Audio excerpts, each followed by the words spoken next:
members inside the bus.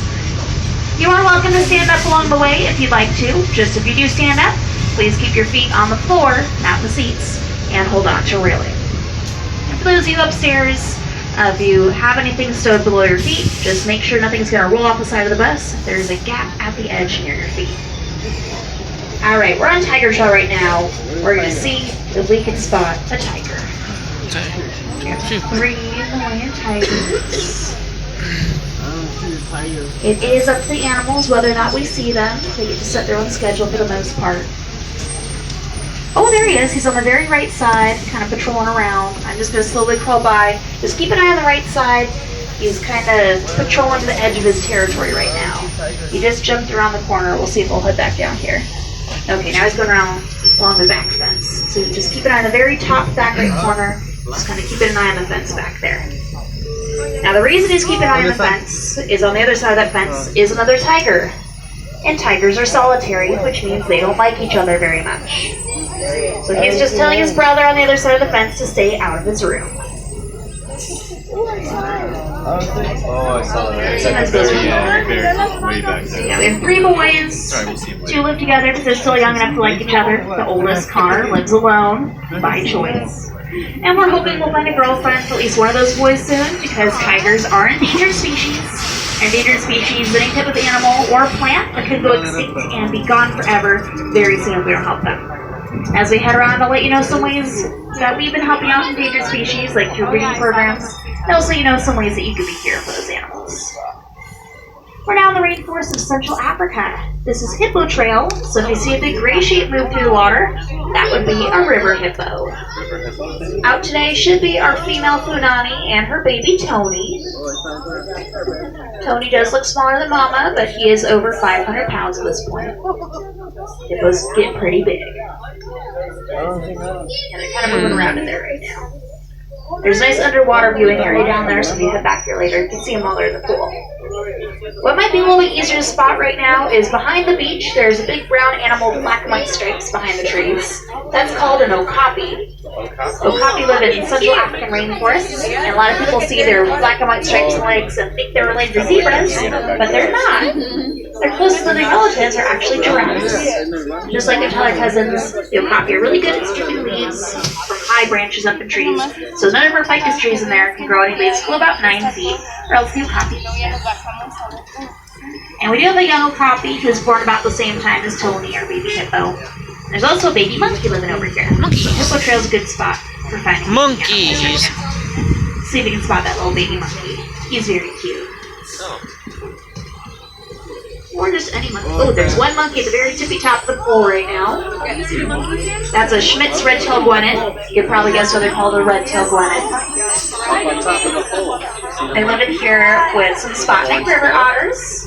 And for a long time, you would not see multiple species living together in a zoo, like how you have the monkeys and otters living together here. That people thought it was a bad idea. But we thought that if the animals can get along with the wild, they can get along in the zoo, and that would make their lives a little bit more fun and interesting if they could interact with each other just like how they would in the wild. So we use it as a sort of form of enrichment. Enrichment's anything we'll do for animals, help keep them active, keep them thinking, let them just act like fun, be animals. Oh, there's another one walking across the road there. Monkey? Are they silly monkeys? Enrichment can also be things like all these fun play structures we have in here for the monkeys.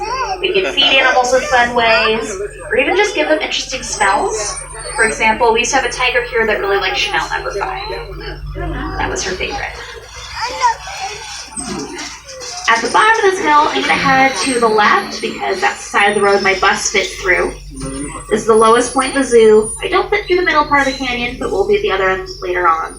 If you're looking to the right now, you see that red sign with the number 15 on it. That's what we call a map locator. They match up the red sign or red numbers on the map to help you figure out where you are, which is pretty helpful considering the zoo is about 100 acres. As we're heading to the left here, we're going by our African marsh exhibit. We have a lot of cool birds in here, like great white pelicans, cormorants, which are the ones on the nests back there. Got a few cormorant chicks, whistling ducks, and there's also a lot of volunteer birds hanging out here. Volunteer birds is what we call wild native birds that volunteer to hang out hoping for a free meal. They usually don't get one, but they keep trying. There's also this yellow sign on our left that's shaped like a kangaroo with a number 2 on it. It's one of our kangaroo bus stops. Kangaroo buses are hop off transportation bus. Makes loop around the zoo, stops at 4 stops, you can hop on or off the bus. Oh, it's like someone lost a shoe. That was probably the tour ahead of me. I'm gonna grab that. That way that child can have their Number shoe back. 16? Just give me 1 second.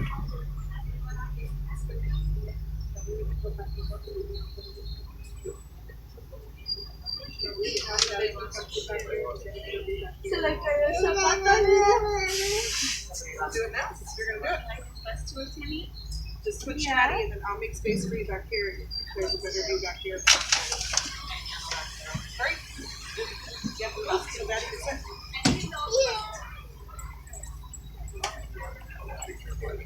Here, can you move back here?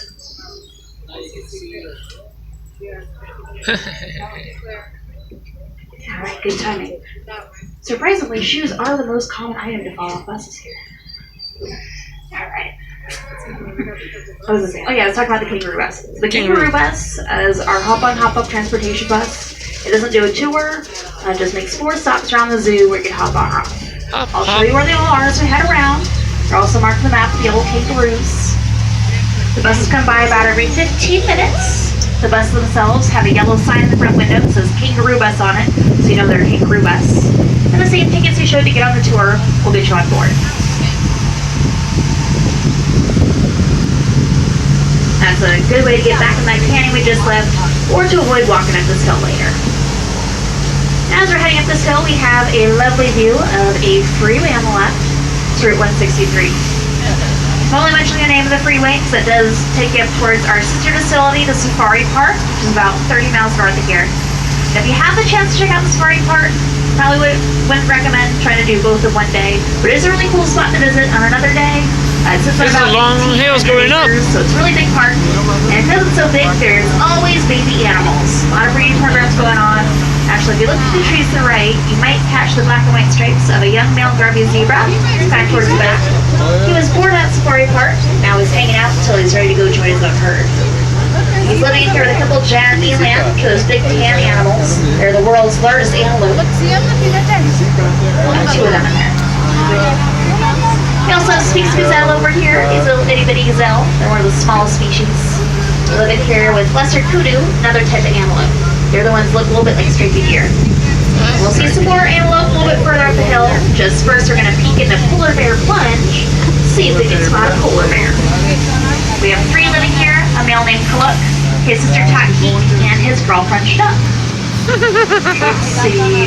I see a bear sleeping on a rock right by the windows back here. So we'll pull here and hang out for a second.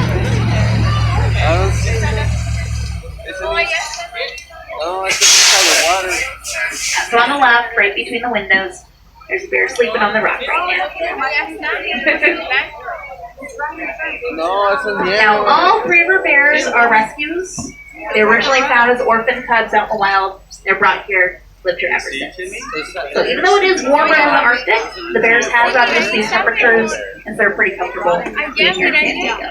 A good example of that is the water in here is usually kept about 55 degrees Fahrenheit. It's much warmer than the Arctic. The reason for that is when they had it colder, the bears refused to go in. They're a little like San Diego bears. But anytime they do get warm, they can just head into the bedroom. We've got air conditioning going on back there for them.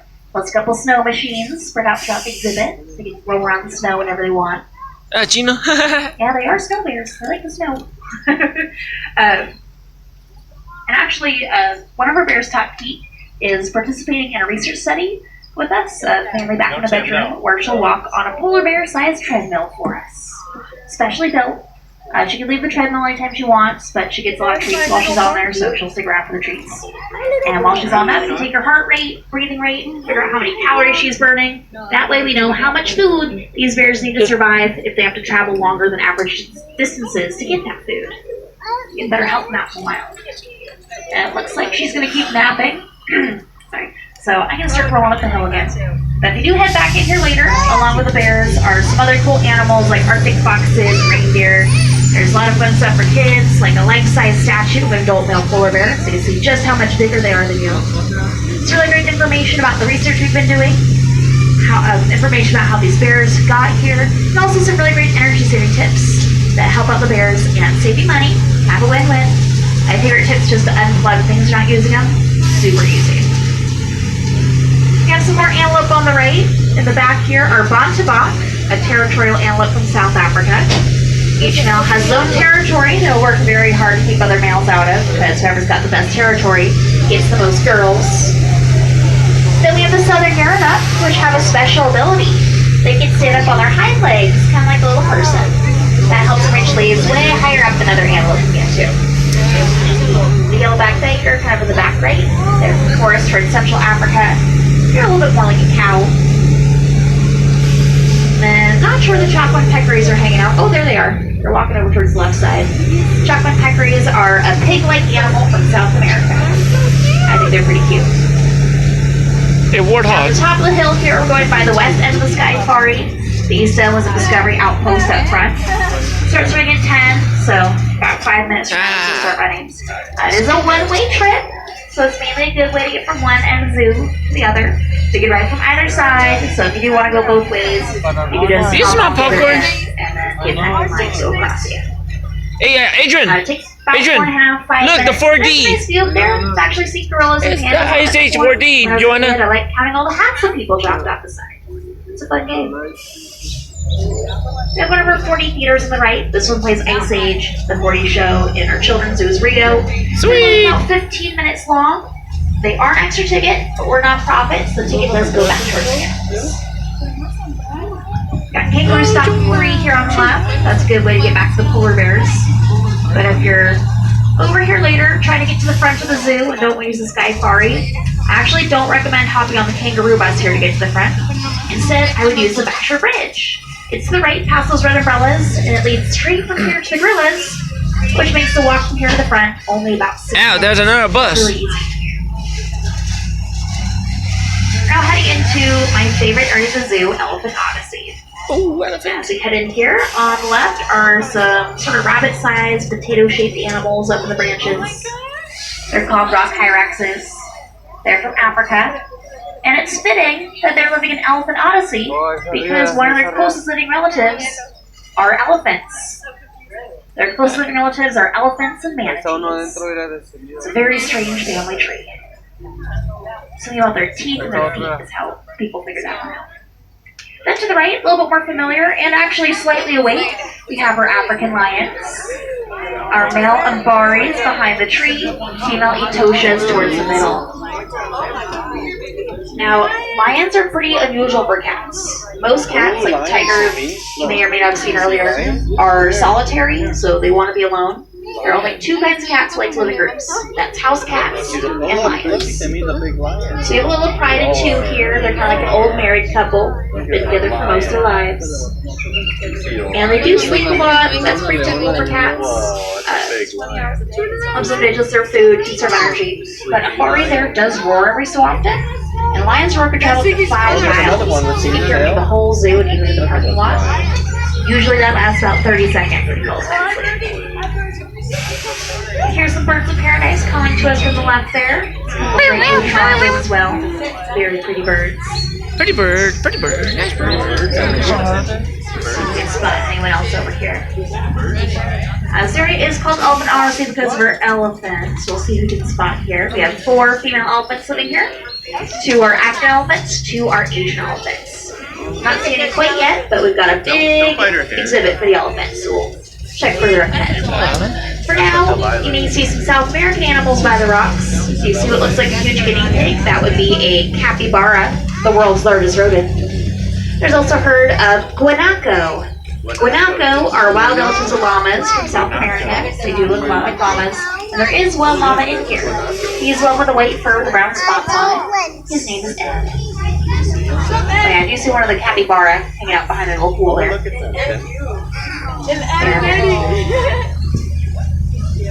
Alright, so don't see any elephants this yard, so we'll try a couple more up ahead. Before we go by a couple more elephant yards, we're going to head around the Elephant Care Center. It's a state-of-the-art medical facility. So anytime the elephants have to go to the doctor, they don't have to leave their exhibit. They can just walk in here. It's really easy for them. They get checkups about once a day and pedicures about twice a week, which sounds lovely. I'm gonna head around the care center quietly to help with the keepers while they work back there. But take a look. It is really open, so if you come by when a checkup or pedicure's going on, you can watch and ask keepers questions. Calm down, Timmy. Oh, there's something going on right now.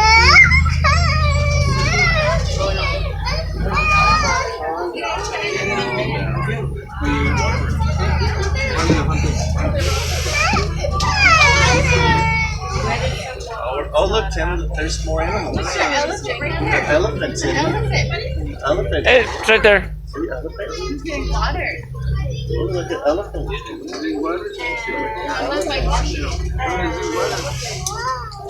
That's you. Elephant getting water, yeah. Oh, there's a big elephant right there. Hey, I mean, that's what you said for Timmy, calm down. That was our Asian elephant care center. They were like drinking from the hose. And wherever African elephants hang out the waiting room. Now the big court that was laying under the tree to the right was Stella the secretary bird. They're from grasslands towards southern Africa. They have really long legs to help them hunt. They're really well known for chasing down snakes on foot and then stomping them to Get death. off the floor, Timmy. Off the floor. Now right behind these rocks I see Shaba. Shaba's one of our female African elephants. Hold it for the cord, and if you look back to the right, you can see Shaba. It's like she's Timmy, looking get for off bits the of floor. Can't be on food. the floor. I'm sorry. So we do like to spread food out throughout the exhibit for the elephants. Helps them get their exercise in, do some natural foraging. Because in the wild, they're not going to have all their food in one spot. They're going to move from area to area around the wild, find where all the good food is. We do the same thing here. So you can see right now there's this black barrel slowly descending from that big tree-like structure. Now it's in reach for her. She's grabbing food out of it. These big structures are what we call utilitarians. They'll provide shade and food for elephants like a tree. Just the elephants can't destroy these ones. Real trees they would have destroyed. And we can raise and lower different barrels and other fun feeder toys from the utilitarians at different points of the day, move them in and out of the elephant's reach to encourage them to move throughout their exhibit. Kind of like they'd eat all the leaves off a tree, then move to another tree. Same thing, just they're not actually destroying a tree every time. And this is Mary, our other female Asian elephant, also getting some food from the Oh, barrel. another one, Tim. Look at that one. Look at that one. It's like a woolly mammoth. Mary here's our oldest elephant, she's about 54. See? Look. Elephants go through 6 sets of teeth throughout their lifetime, and Mary here is on set number 6. So to help her out, we have developed a special diet for Mary that's a little bit easier for her to eat. She doesn't have to chew quite as much. That way her teeth last longer. So we'll see if she'll grab another bite of food out of that barrel, but we'll chop her food up really fine. That way she barely has to chew it at all. We'll see if she'll grab another bite here. So it looks like that barrel is being retracted, so she's got to go move somewhere else now. Yep. It's like, oh, can't eat that anymore. And we'll feed them a nice variety of hays and grasses. We'll also give them lots of fruits and veggies, sometimes even popcorn. You guys saw some lettuce back there from Mary. Yeah, they do like popcorn. No salt, no butter, just plain popcorn. No flavor added. And elephants do really like a lot of fruits and veggies. And because they like fruits and veggies so much, sometimes when they're in the wild, they will just eat people's entire farms. They just see a big field full of treats, decide to eat the whole thing. And the farmers don't like that. So we've been working with an organization called Elephants Without Borders to help out wild elephants in a few ways, including trying to figure out how to keep them away from a farm without hurting them. We found that bees work really well. Elephants don't like getting stung by bees, so if they see a hive, they'll decide the food's not worth it, just go somewhere else. And next door here we have a couple dromedary camels. These are the one hunt type of camel. They're from deserts from northern Africa. And they're really good at crossing the deserts. They can go really long distances without eating or drinking anything. And so because they're so good at crossing the deserts, people have brought them to other areas in the world. Now sometimes bringing animals to new places can be a problem for the animals that live there. And bringing these dromedary camels to Australia has caused some issues for the animals living there, because some dromedary camels have gotten loose, have done pretty well, because there's nothing in Australia that eats them. A study recently A vulture. we found that there are now 1 million feral camels in Australia. It's a lot of camels. That's what happens when Hey, that's a big giant bird. Now this big bird on the bird right right has there. the opposite problem. This is a California condor. There are actually 2 in here. I'm just seeing the one at the moment. The other one might be taken out by the glass in the back. So California condors, like this guy here, are the biggest bird in North America. They have a wingspan of about 9 feet, which is how wide the bus is. They are basically giant vultures. They're scavengers. Scavengers are really important. They'll clean up all the dead stuff other animals leave behind. Keep it from rotting and spreading diseases. But a lot of people don't like scavengers that much, and due to causes like poaching, lead poisoning, habitat loss, and eating trash, back in the early 80s, there were only 22 of these birds left in the wild. So that's an easy recipe for going extinct. So we decided to pull all of them out of the wild to get into a breeding program at Bird Safari Park in the LA Zoo. At first, there were only 2 organizations on board because these birds had never been bred in captivity before. Oh, we can spread this wings a little bit. We'll see if they'll fly. He may or may not. Just keep an eye on it. So we're really excited when the first to catch part of our breeding program. We named the little guy Sisquawk. And Sisquawk had to be hand-raised. And we wanted to raise Sisquawk in a way that he would act more like a wild condor, the one that was raised by people. So to do that, we made puppets that looked like adult condors, fed him with the puppets, and he thought they're real birds. Worked out really well. And with the success of Sisquawk, a few other organizations got on board with the breeding program. And now from that 22 condors back in the 80s, there are now over 460, and over half are out living in the wild again. You'll most finally see them near the Grand Canyon, Big Sur, California, Baja, California. We also have Kangaroo Stop 4 just back down the right. Good way to go check out the 2 we have here. Or the rattlesnakes live next door, which I think are pretty cool, but I like snakes. I have a pet red-tailed boa. His name's JT, short for Justin Timbersnake. Oh. Now, I like JT. The animals on the right would not be a big fan. This is where the meerkats live, like Timon and the Lion King. JT. One curled up in a ball of sleep. I saw another one run by a bush. You just have to look close to the ground. Meerkats are very small. See if any will pop up to check us out. Because meerkats are so small, usually 1 or 2 members of the family meerkats will find a high spot and just kind of check out the area for danger. They will sometimes just make sure none of us on the bus are dangerous. Not always. They've gotten pretty used to buses. And if they see danger, they'll send out a call to the whole family and everyone know to get to safety. The meerkats are part of Kopi. A Kopi is a rocky outcropping you'd find in flat areas in Africa, a little bit like Pride Rock. You have different birds, like these little trumpeter hornbills on the right, small mammals in here. And this Kopi is part of our newest exhibit, Africa Rocks. Africa Rocks takes up about 8 acres of the zoo and is split into 6 sections to showcase different parts of Africa. We're trying to showcase parts of Africa that people don't think about quite as much. Generally, when you think about Africa, you think about the grasslands, like the rainforests. There's a lot more to Africa than that. It's a very diverse continent, so we're trying to showcase some of that here at Africa Rocks. We're going to head more through this a little bit later on. For now, we're just heading past the Kopi and the Ethiopian highlands. If you keep an eye on the ridge to the right back there, you may see a baboon walk by. We have a family of 20 Hamadryas baboons living in there.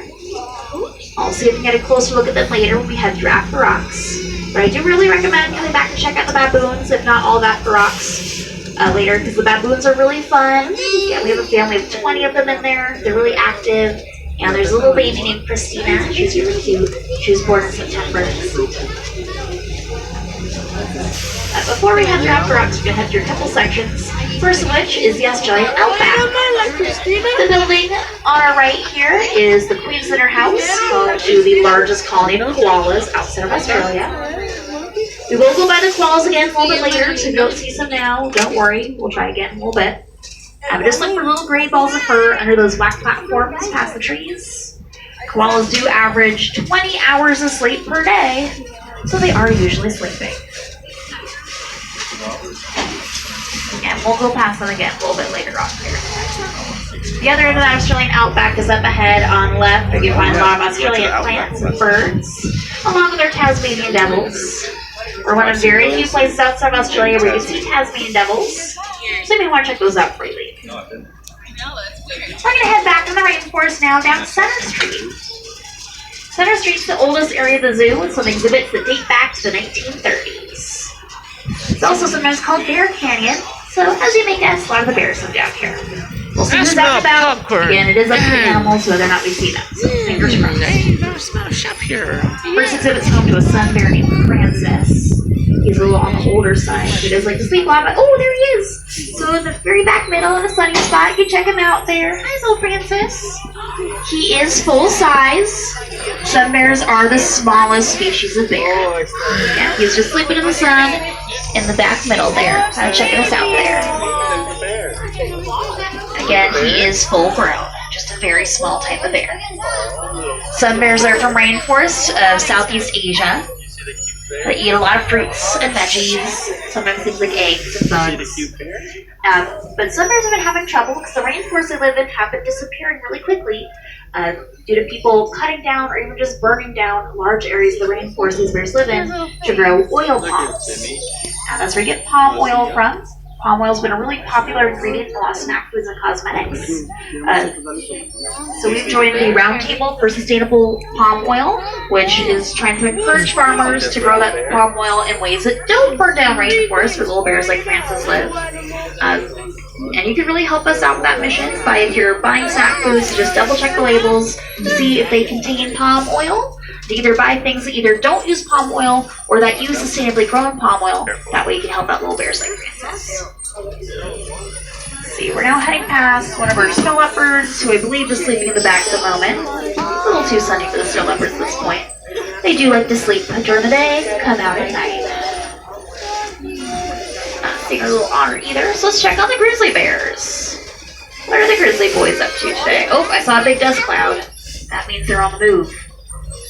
So we have two grizzly bears living in here. They're brothers named Scout and Montana. So you can see one digging in the back little cave right now. Not sure what he's digging up. Scout and Montana are about 11 years old. They came to us from out in the wild near Yellowstone when they were cubs. And they had to be taken out of the wild because their mom taught them to go through people's campsites for food. It's very dangerous. So once bears do that, they have to come out of the wild. Now, they were just lucky enough that they were able to move here. Mama bear got to go to a facility in Washington. Yeah, it's a little dusty over here. They make it a little dusty. A lot of times, it can be really dangerous for animals to get used to being fed by people because those animals start to expect food from people. Sometimes they forget how to find food on their own, and then if they see a person who doesn't feed them, they get mad. When you're dealing with a squirrel, sometimes it's not the biggest deal, but if it's an animal like a bear or even a deer, that can get pretty dangerous. These are the older exhibits I mentioned. You can see a couple of Francois liners up the trees there. A few different kinds of monkeys back there. Oh, an Andean bear. This is an Andean bear. They're the only species of bear native to South America. She's up on the platform, trying to get some biscuits out of a toy.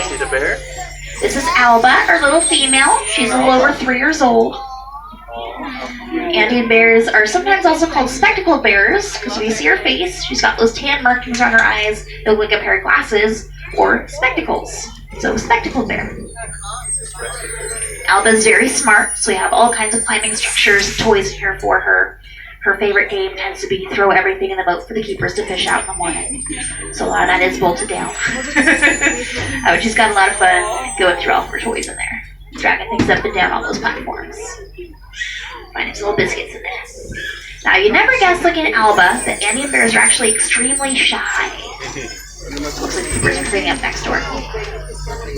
So, we're trying to learn more about Andean bears, how we can help them in the rainforest of Peru where they live. But if we sent researchers out in the forest, they would never ever see a bear. So instead of sending people out in the forest, we'll set camera traps. Camera traps aren't really a trap. They're just where you set a camera in the forest. Animals will walk right past them, not really noticing they're there. The camera will snap a photo anytime it senses movement in front of it.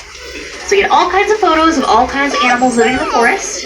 And when we get photos of the Andean bears, we can use their face markings, just like a fingerprint, to figure out who's who in the photo. That lets us know how many bears are still living in the area, who lives where, how they move through the forest, get all kinds of great information. And that research is being supported through the San Diego Zoo Global Wildlife Conservancy. That's our big fundraising branch, helping us work in over 30 countries worldwide to help out endangered species. You'll learn a little bit more about our research, how to support it at endextinction.org. You're hearing birds, that Scripps Aviary above us on the left. It's one of our walk-through aviaries, so if you go in through there, you're in the exhibit with the birds, nothing between you and them. So really great for photos. Now we're gonna head out of the rainforest around the corner to the right. I'm gonna point out a couple things to the left. Just behind this red umbrella is a moving sidewalk. So it's kind of like an escalator, just no steps. That leads straight from here up towards the gorillas. So that's a nice way to get out of the canyon. And now the other end of that road is that other end of this canyon we're in later. It's the middle part I don't fit through. And right over the middle part of the canyon is the Basher Bridge I mentioned. That's the bridge that leads between Elephant Odyssey and Gremlins. And it conveniently goes right over panda tracks. So you can sometimes see pandas from that bridge. Now, I don't head past the pandas for two reasons. One, I don't fit through that canyon. And two, pandas don't like loud noises, and pandas get whatever pandas want. But you can use that bridge to see them sometimes, and also the kangaroo bus has that stop at the other end of the canyon for an easy walk over.